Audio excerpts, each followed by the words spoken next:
오늘 요한복음 2장 13절에서 25절까지 성전된 자기 육체에 대해서 말씀 나누겠습니다. 김진호 목사님께서 아침 묵상에 이런 글을 쓰셨습니다. 나라가 힘드니까 나라를 위해서 함께 토론하고 기도하고 길을 찾아보자는 그런 모임의 초청이 여러 군데 있는데 정중하게 사양하셨다고 했습니다. 왜냐하면 지금 한국에서 일어나고 있는 이런 일들이 어떤 결정을 내려도 위험한 상황이기 때문에 고만고만한 사람들이 모여서 의논한다고 해결할 수 있는 상황이 아니라고 했습니다.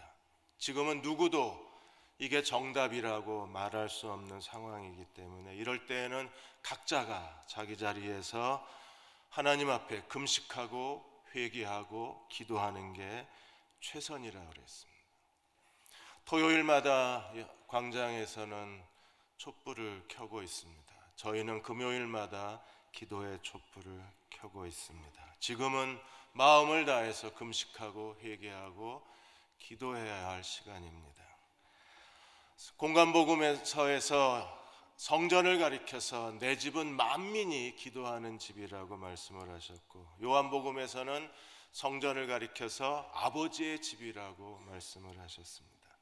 레온 모리스는 예수께서 물로 포도주를 만든 이 기적을 가리켜서 유대교라는 물을 기독교라는 포도주로 바꾼 기적이라고 말했습니다. 유대교라는 물을 기독교로 바꾼 이 첫 번째 포도주의 기적 이후에 어떤 것들이 바뀌었는가에 대해서 세 가지 주제가 이어져 가고 있습니다. 제일 먼저 유대교에서 말하는 성전과 기독교에서 말하는 성전이 무엇이 다른가? 그게 오늘 2장의 본문입니다.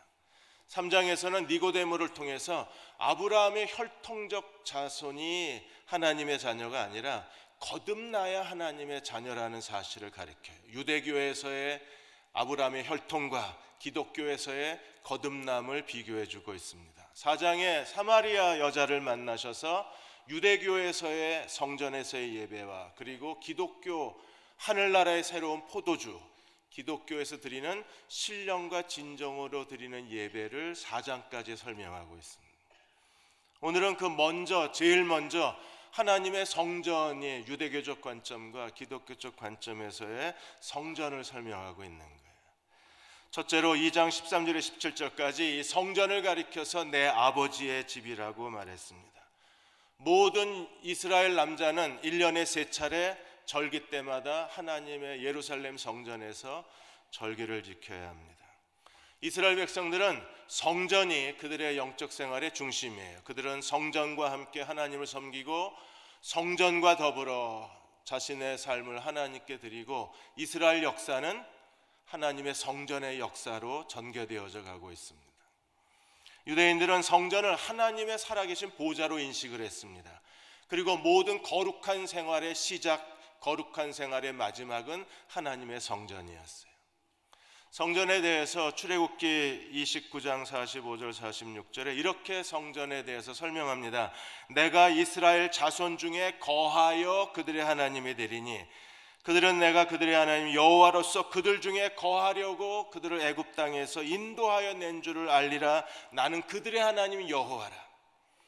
하나님은 하늘에 계신 것이 아니라 하나님이 이스라엘 백성을 출애굽시키신 목적이 뭐냐면 내가 너희 가운데에 거처를 함께 하겠다는 겁니다. 하나님이 땅으로 내려오셔서 자기 백성 가운데에 같이 사시는 것, 이게 출애굽의 목적입니다. 그리고 하나님의 거룩한 거처를 우리가 성막 또는 성전이라고 부르는 거예요. 예수님의 생애 가운데 이 성전을 2번 청결케 하셨습니다. 한 번은 요한복음 2장 오늘 예수님의 공생의 초기에 성전을 청결케 하시고 또 한 번은 고난주간 때 월요일날 성전을 청결케 하셨습니다.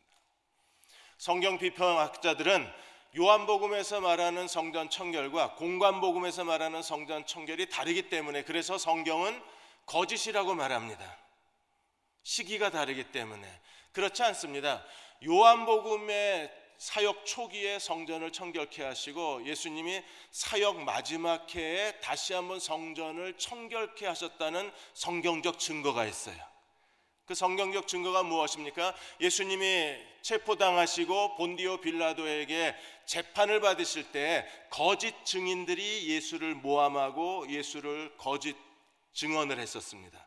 그 증언 중에 하나가 이런 증언이 있습니다. 마가복음 14장 58절에서 우리가 그의 말을 들으니 손으로 지은 이 성전을 내가 헐고 손으로 짓지 아니한 다른 성전을 사흘 동안 일으키리라. 이 말을 가지고 예수님을 거짓 증거를 한 겁니다. 근데 이 말은 요한복음 2장에 기록되어 있는 거예요. 고난주간 동안에 예수님이 성전 청결하실 때 이 말씀을 하신 적이 없습니다. 고난주간의 성전 청결에서는 내 집은 만민의 기도하는 집이라는 말만 하셨지 성전을 헐어라 내가 사흘 만에 일으키시겠다고 증언하신 적이 없어요. 그러면 이 거짓 증언의 이 말은 어디서 나온 겁니까? 예수님이 사역 초기에 요한복음 2장에서 하신 말씀인 거예요. 그러므로 예수님은 3년 공생애 동안에 사역 초기에 성전을 청결케 하시고 다시 이제 십자가에 죽으시기 전에 다시 한번 하나님의 성전을 청결케 하신 겁니다. 왜 그러셨을까요? 예루살렘 유월절이 이르러서 예루살렘에 가셨을 때 예수님이 성전 안에서 이런 일을 보았습니다. 14절에 보시면 성전 안에서 소와 양과 비둘기 파는 사람들과 돈 바꾸는 사람들이 앉아 있는 것을 보시고, 앉아 있는 게 불쾌하셨나요? 서 있을 걸 그랬나요? 이 사람들이 백화점의 그 여종업원들처럼 서 있어야 되나요? 당시에 왜 이 사람들이 거기에 앉아 있어요? 예배드리러 오는 순례자들을 돕기 위해서 성전의 제사장들이 특별히 편안하게 예배드릴 수 있도록 배려한 게 재물시장입니다. 순례자들이 먼 나라에서 오는데, 먼 지방에서 오는데 재물을 갖고 올 수가 없잖아요. 그래서 그들이 성전에서 성전의 제사장들이 준비한 재물을 사서 하나님 앞에 재물을 드렸고, 모든 남자가 성전세를 바쳐야 되는데 로마 화폐를 가지고 성전세를 드릴 수 없으니까 로마 화폐를 성전 화폐로 환전을 해야 합니다. 물론 여기에 제사장들이 정말 장사하는 집으로 만들어서 이게 성전의 비즈니스가 되어버렸어요. 성전의 사업이 돼서 막대한 아주 형편없는 재물을 비싼 값으로 팔아서 막대한 이익을 올리기도 했습니다. 그리고 성전 화폐를 교환해 주면서 환전 수수료를 엄청나게 폭리를 취했습니다. 제사장들의 탐욕이 있었던 건 사실입니다. 그런데 그렇다고 앉아 있는 걸 보시고 예수님이 어떻게 하셨어요? 소와 양을 다 내어 쫓아버리시고 그 다음에 환전상들의 그 돈판을, 그들의 그 좌판을 다 뒤집어 엎어버리시고 그 다음에 비둘기 파는 사람들을 주님께서 큰 소리로 여기서 이걸 갖고 나가라고 소리를 지르셨습니다. 주님은 마치 혼자 테러리스트가 되신 것처럼 자유의 투사가 되셔서 노끈으로 채찍을 만드시고 이 엄청난 일을 해내신 거예요. 이러한 무례하고 폭력적인 행위가 어디 있겠어요? 주님 왜 그러셨을까요? 당연히 제사장들의 탐욕에 대해서 주님께서 성전을 청결케 하신 의도가 있습니다. 레슬리 류비긴이 말한 것처럼. 그러나 또 다른 의미가 있는 거예요. 그것은요, 레슬리 류비긴은 이렇게 말합니다.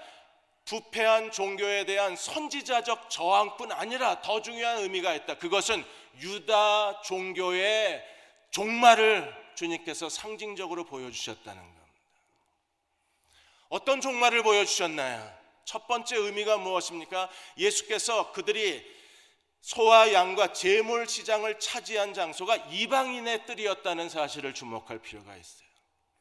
이방인의 뜰에다가 점점점 재물 시장이 커지자 그들이 좁은 성전에 더 이상 공간을 확보하지 못하니까 이방인들이 하나님을 예배하는 이방인의 공간에다가 재물 시장을 차려놓은 거예요. 사업이 거기다 확장이 된 겁니다. 그래서 이방인들이 하나님께로 나오는 길을 가로막은 거예요. 이스라엘 역사는요, 그들의 잘못된 선민 사상 때문에 그들이 하나님이 이스라엘을 통해서 이방인을 구원하길 원하셨는데 이스라엘이 이방인에게 하나님을 증거하는 증인의 통로가 되기를 거절했습니다. 그들을 통하여 이방인을 구원하려고 하는 하나님의 계획은 좌절이 될 수밖에 없었던 거예요. 이방인의 뜰을 빼앗아 버린 이 상징적 행동은요, 이스라엘의 종말입니다. 이스라엘의 실패입니다. 그들이 하나님을 섬기는 가운데 왜 부패하고 타락하고 그들이 실패로 끝나야 했었습니까? 하나님의 목적을 상실한 거예요. 어떤 목적이요? 이스라엘을 통하여 이방인을 구원하고자 하는 하나님의 구속사적 계획을 그들이 망각해버린 겁니다. 여러분, 오늘 교회도 우리를 통해서 하나님이 이방인을 구원하시는 하나님의 구원의 계획이, 그래서 먼저 우리를 구원하신 겁니다. 만일에 우리가 이방인의 뜰을 우리가 차지하고 이방인을 향한 교회의 비전과 사명을 잃어버린다면 오늘 우리도 이스라엘이 실패한 거하고 똑같은 실패를 하는 거예요. 교회가 무엇입니까? 에베소 2장 20절에서 22절까지 너희는 사도들과 선지자 터 위에 세우심을 입은 자라, 그리스도 예수께서 모퉁이 돌이 되시고 그 안에서 건물마다 서로 연결하여 주 안에서 성전이 되어져 가고 너희도 성령 안에서 하나님의 거하실 처소가 되기 위하여 성령 안에서 지어져 가느니라. 예수님이 모퉁이 돌이 되시고 이방인과 유대인들 구원받은 백성들이 하나님의 거룩한 성전으로 지어져 가는 게, 이게 하나님의 거룩한 성전입니다. 우리는요, 더 많은 이방인들이 하나님께로 돌아와 구원받을 수 있는 구원의 문을 열어놓아야 돼요. 예수님이 이방인의 뜰을 되찾으신 것처럼, 성전을 사모하는 열심히 예수님을 삼켜버리신 것처럼 오늘 우리도 이방인의 뜰을 되찾으려고 하는 열정이 오늘 교회 안에 살아있어야 돼요. 그렇지 않으면 교회는요, 나만 배부르고 나만 만족하고 결국 탐욕의 노예가 되어서 결국 하나님의 집을 장사하는 집으로 만들어버리는 겁니다.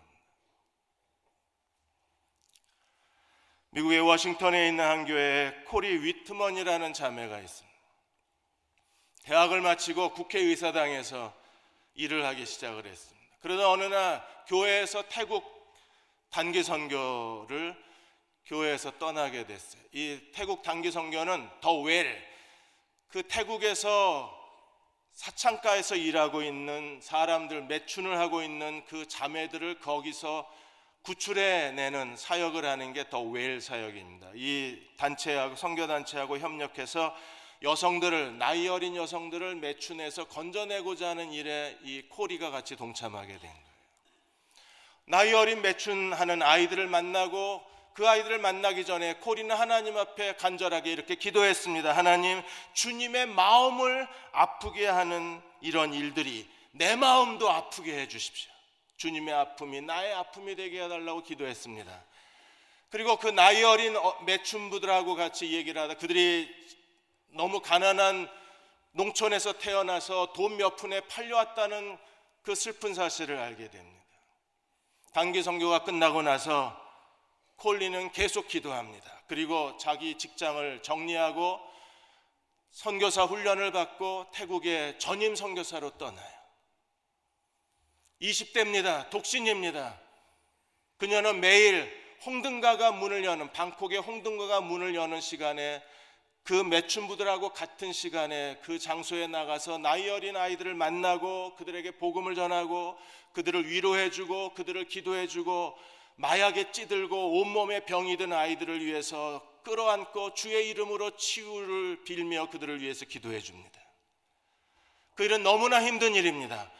근본적으로 이 아이들이 더 이상 매춘부의 이 거미줄처럼 얽혀있는 이 더러운 곳에 오지 않게 하려면 농촌부터 차단을 해야 되는데 태국 정부는 이 일에 별로 관심이 없습니다.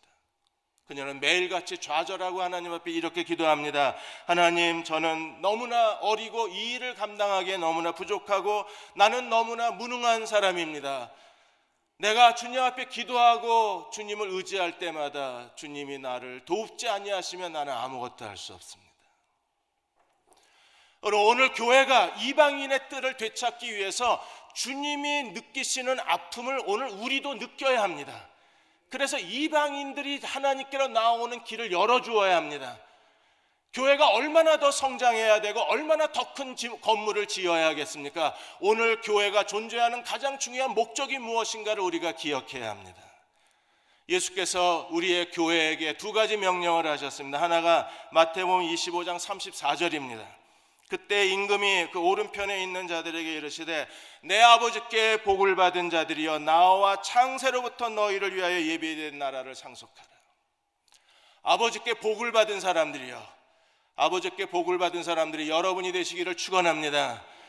너희를 위하여 예비한 그 나라를 상속하라. 누가 하나님이 준비하신 그 하늘나라를 상속할 수 있는 사람이 어떤 사람입니까? 40절에 이렇게 말했습니다. 임금이 대답하여 이르시되 내가 진실로 너희에게 이르노니 너희가 여기 형제 중에 지극히 작은 자 하나에게 한 것이 곧 내게 한 것이라. 가난하고 헐벗고 굶주린 사람들에게 한 것, 그것이 내게 한 것이라. 오늘 교회가 하나님이 주신 축복을, 교인들의 헌금을 가난한 사람들에게 나누어 주고 가진 전부를 그들에게 베풀어 주고 살았으면 교회가 이렇게까지 타락하지는 않습니다. 또 다른 명령이 무엇입니까? 마태복음 28장 18절에 20절까지 하늘과 땅의 모든 권세를 내게 주셨으니, 여러분 주님은요 하늘과 땅의 모든 권세를 가진 절대 권세자십니다. 대통령의 권한 하나를 가지고 평창 동계올림픽 마스코트를 호랑이에서 개로 바꿀 수 있는 세상이잖아요. 그러면 하늘과 땅의 모든 권세를 가지신 주님의 명령을 어길 수 있나요? 대통령의 명령도 거절할 수가 없는데 절대 권세를 가진 주님의 명령을 거절할 수 있나요? 주님이 그 하늘과 땅의 모든 권세를 가지고 오늘 교회에 주신 명령이 무엇입니까? 너희는 가서 모든 족속을 제자로 삼으라. 모든 족속을. 그냥 우리가 서 있는 이 지역뿐 아니라 우리는 세계를 품은 그리스도인이 되어서 모든 족속을 제자로 삼는 그 거룩한 일에 부르심을 받은 사람들입니다. 우리는 아버지와 아들과 성령의 이름으로 침례를 베풀고 내가 너에게 분부한 모든 걸 가르쳐 지키게 하라. 볼지어다 내가 세상 끝날까지 너희와 함께 있으리라. 여러분 주님이 함께 있을 만한 사람들은 어떤 사람들입니까? 그리스도가 우리에게 주신 거룩한 과업을 수행하는 사람들이 주님이 함께하는 사람들입니다. 이번에 오마이 파파 영화가 개봉이 됐습니다. 이 영화는 다큐멘터리입니다. 한국의 1957년에 27살 나이로 부산의 판자촌 고아들을 돕기 위해서 한국에 오신 소 알로이시오 신부를 기념해서 만든 다큐 영화가 오마이 파파입니다. 신학을 공부하고 57년에 대한민국의 한국 땅에 고아들이 많다는 이야기를 듣고 그분이 부산 판자촌 한가운데에 자신의 사역을 시작을 하셨어요. 고아들을 돕기 위해서 그분이 한국에 오셔서 제일 먼저 하신 일이 마리아 수녀회를 세운 겁니다. 마리아 수녀회를 세우고 고아들의 엄마가 될 사람을 모집을 해서 수녀들을 모집을 했습니다. 수녀 한 사람이 5명에서 10명의 아이들을 데리고 살면서 이제 고아원 사역이 시작이 돼서 1970년대 부산에 소년원의 집이 세워지고 1975년에 서울에 소년의 집이 세워져서 이 두 개의 소년의 집을 통해서 지금까지 14,000명이 넘는 아이들이 건강한 시민으로 자라나고 그리고 신앙을 가진 신실한 아이로 커간 거예요. 한국의 이름이 소재건 신부입니다. 이 신부님의 두 가지 중요한 그분의 삶의 키워드가 하나가 가난이고 하나가 사랑입니다. 그분은 평생에 걸쳐서 가난한 아이들에게 항상 이렇게 얘기했습니다. 가난 중에서도 정말 가난한 아이들이 너희가 1등 예수다. 우리가 진정으로 섬겨야 할 예수님이 바로 너희들이다. 그래서 1등 예수님께 하듯이 그 가난 속에 정말 가난한 아이들을 모든 사랑을 다해서 제일 좋은 것을 먹이고 제일 좋은 것을 가르치고 제일 좋은 것을 그들에게 베풀었어요. 그러기 위해서 이 소재건 신부는요 계속 사람들에게 도움을 구해야 했었습니다. 자기 자신은 어떻게 살았는지 아십니까? 그분이 57년에 입고 왔던 신부복이 죽을 때까지 24년 전에 돌아가셨는데 죽을 때까지 한 벌 신부복을 입고 사셨어요.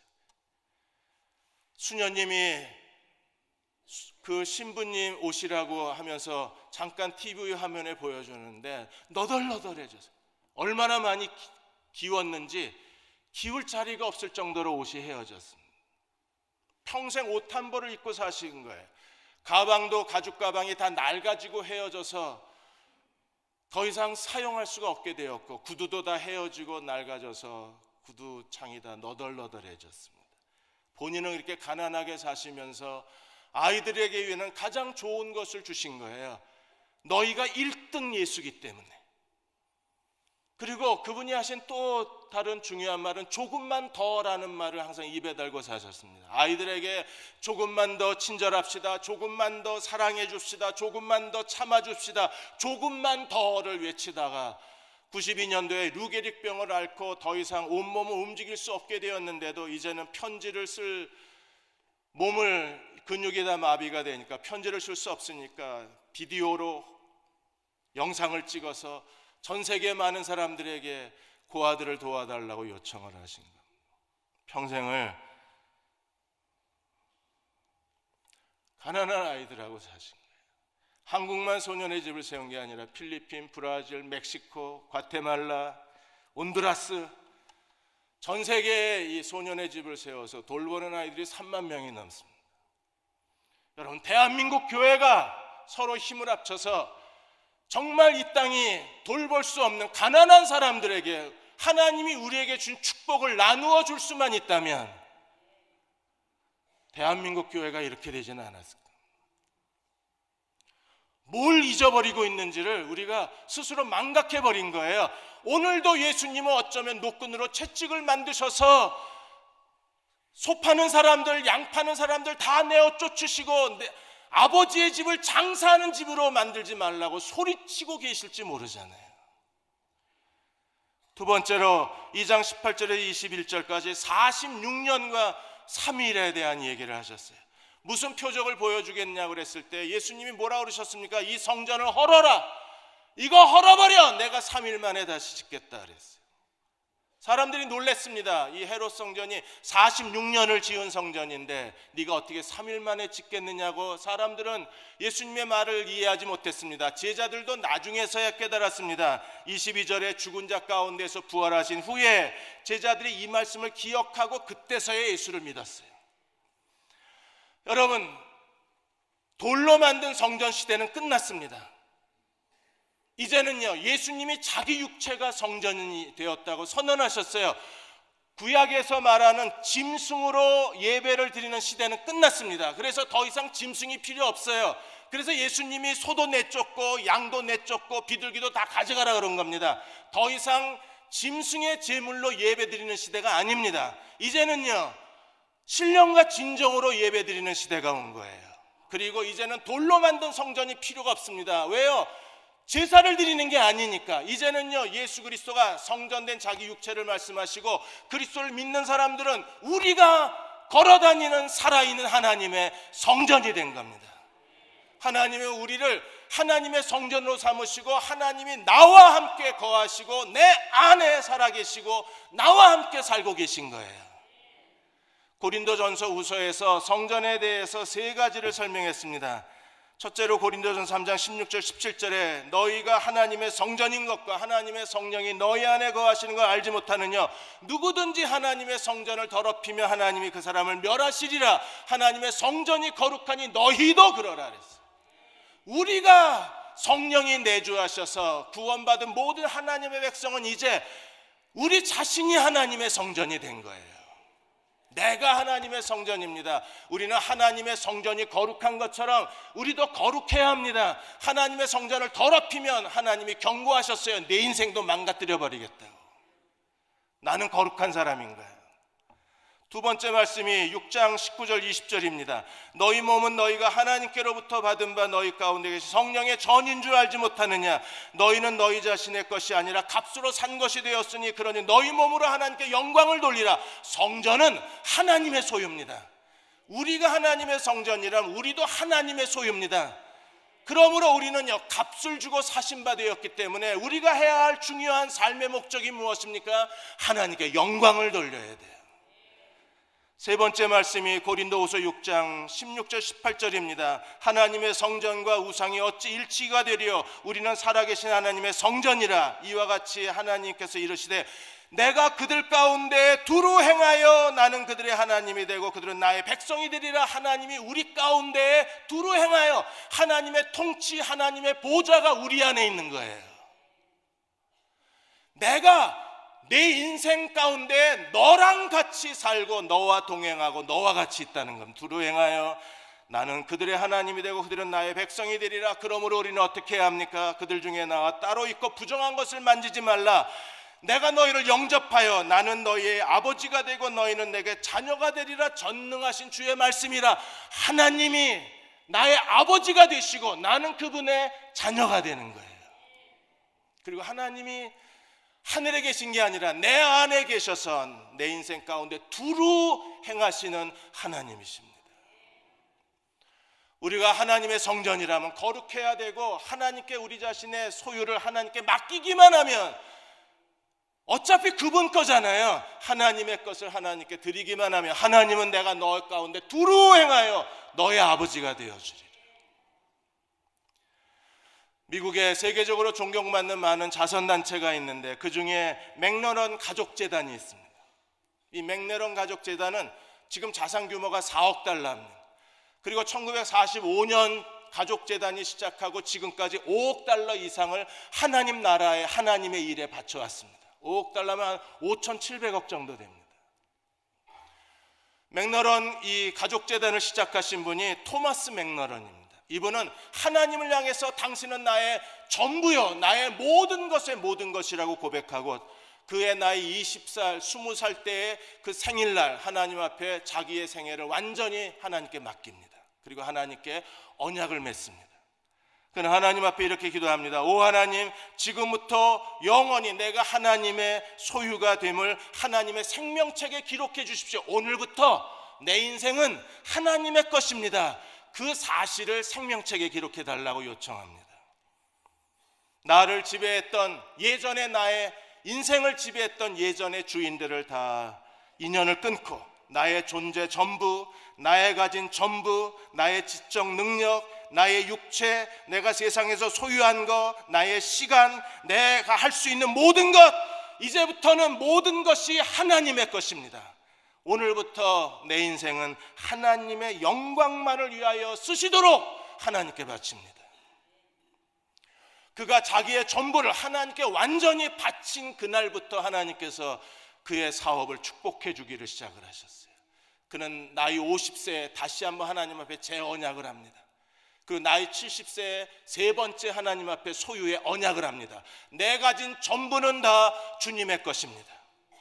토머스 맥러런이 그의 자손들에게 물려준 건 돈을 물려준 게 아닙니다. 이 신앙, 나의 모든 건 하나님의 것입니다 라는 이 신앙, 살아있는 하나님의 성전의 신앙, 걸어다니는 하나님의 성전의 그 믿음, 하나님께서는 그때부터 이 맥러런의 가족의 비즈니스를 축복하셔서 그렇게 많은 헌금을 하나님 나라에 바치게 하시고 하나님께서는 축복의 통로로 이 가문을 쓰신 거였었어요. 내가 하나님의 성전이라는 사실을 깨닫는 이 거룩한 자각이 얼마나 중요한지 모릅니다. 이걸 깨달은 사람하고 깨닫지 못한 사람은 살아가는 삶의 목적과 의미가 방향이 전혀 다른 거예요. 오늘 22절에서 25절까지 제자들의 믿음과 백성들의 믿음이 나옵니다. 제자들은요, 예수님의 부활하신 다음에서야 이 말씀을 깨달았어요. 그리고 예수를 믿었습니다. 이 제자들의 믿음하고 오늘 23절에 6월절에 예수님이 행하신 많은 기적을 보고 백성들이 예수를 믿었는데 이 백성들의 믿음은 전혀 다른 믿음입니다. 예수님의 백성들의 믿음에 대해서는 뭐라고 얘기하셨어요? 24절에 예수는 자기 몸을 그들에게 의탁하지 않으셨습니다. 백성들이 믿었는데 예수님은 자기를 그들에게 주질 않으신 거예요. 어떻게 이런 일이 있을 수 있습니까? 백성들이 예수를 믿었는데 예수님은 자기 몸을 의탁하지 않았습니다. 그리고 25절에 또 사람들에 대해서 그들이 예수를 믿었는데 그들의 증언도 구하지 않았습니다. 왜요? 24절 25절에 뭐라 그랬어요? 사람 속에 있는 걸 다 아신다 그랬습니다. 뭘 아셨다는 거예요? 제자들은요, 하나님 말씀을 깨닫고 정말 예수 그리스도를 인격적으로 만나고 믿었던 믿음이고, 지금 백성들의 믿음은요, 예수님이 행하신 기적을 보고 현상적으로 믿는 믿음입니다. 그 믿음은 오래가지 못해요. 그 믿음은 쉽게 배반합니다. 결국에 예수님을 믿었던 많은 사람들이 마지막 날 가서는요, 예수를 십자가에 못 박으라고 소리친 군중의 함성으로 바뀌잖아요. 예수님은 속질 않으시는 겁니다.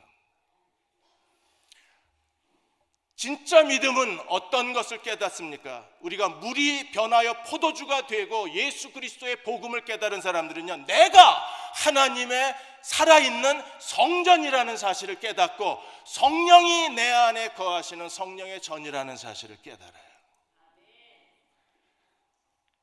웨인 에이 맥 목사님이 교회를 간다는 말은 잘못된 말이라 그랬어요. 왜요? 내가 교회니까. 교회 가서 예배 드린다는 말도 맞는 말이지만 엄격하게 말하면 잘못된 표현이다. 왜요? 내가 교회니까.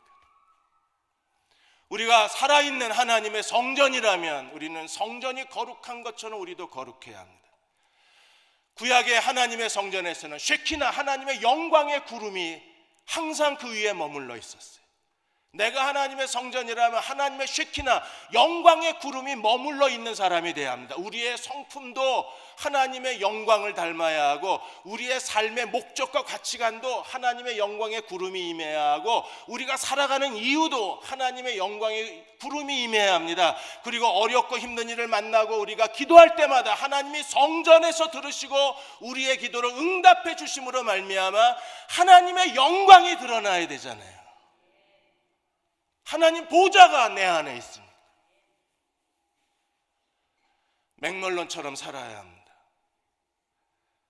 우리 가진 걸 다 그분께 드리고 우리가 주님을 의지하기만 하면 하나님 오늘 우리가 행하는 모든 일을 축복하셔서 그것을 가지고 또 다른 사람들을 나누어주고 베풀어주고 하나님 나라를 섬기게 해주시는 거예요. 가난한 사람이 그 앞에 있고 열방이 그의 눈앞에 있는 사람들, 그들이 그리스도를 섬기는 사람들입니다. 이 시대에서 하나님의 살아있는 성전으로 사셔서 여러분 한 사람 한 사람 위에 하나님의 영광의 구름이 머무르고 이 시대에서 축복의 통로로 놀랍게 쓰임받는 저와 여러분 되시기를 주의 이름으로 축원합니다. 다 일어나셔서 383장 찬양하고 기도하는 시간 갖겠습니다.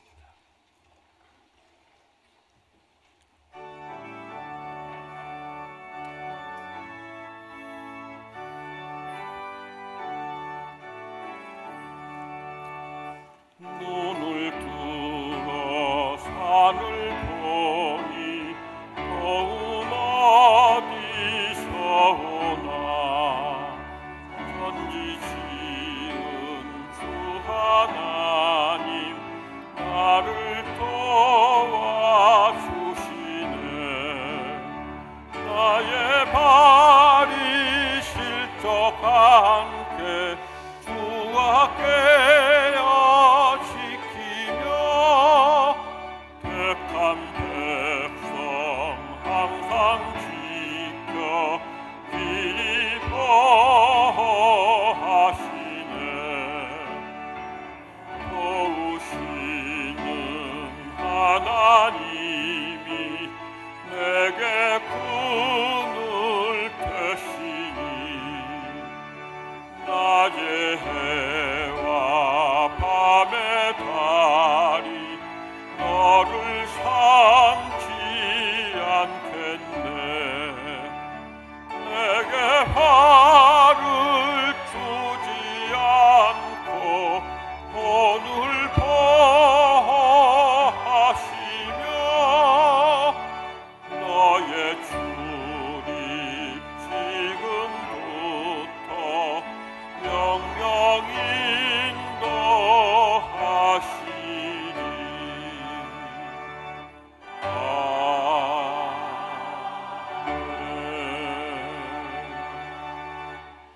그리스도의 몸의 지체들은 그리스도여야 한다고 했습니다.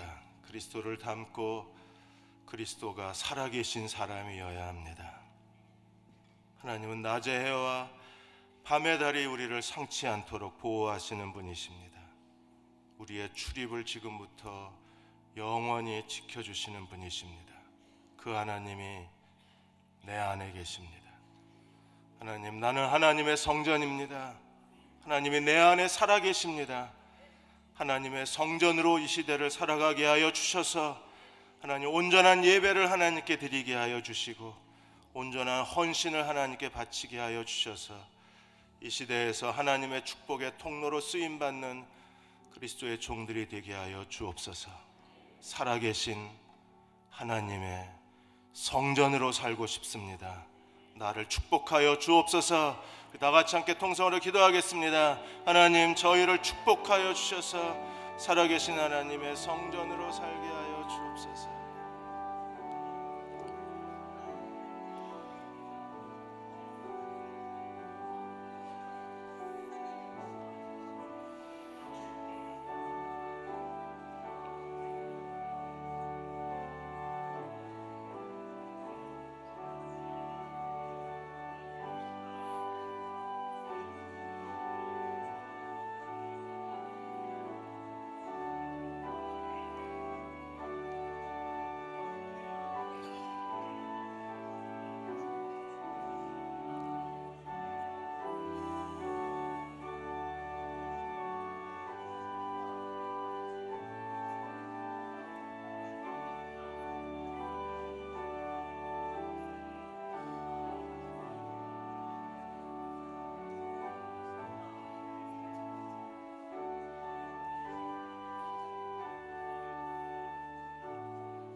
아버지 하나님, 저희가 잘못했습니다.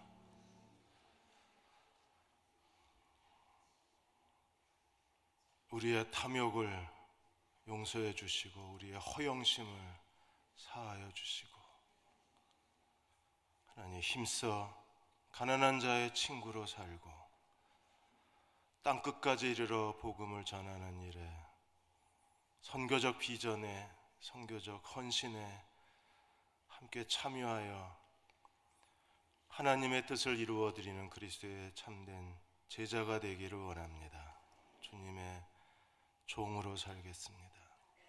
더 큰 비전을 우리에게 허락하여 주셔서 하나님, 큰 뜻을 품고 하나님의 지상 과업을 인생의 목표로 살고 삼고 하루하루 주님의 뒤를 따라가는 주님의 참 제자가 되게 하여 주시고 살아있는 하나님의 성전이 되게 하여 주시고 하나님의 축복의 통로로 쓰임받게 하여 주옵소서.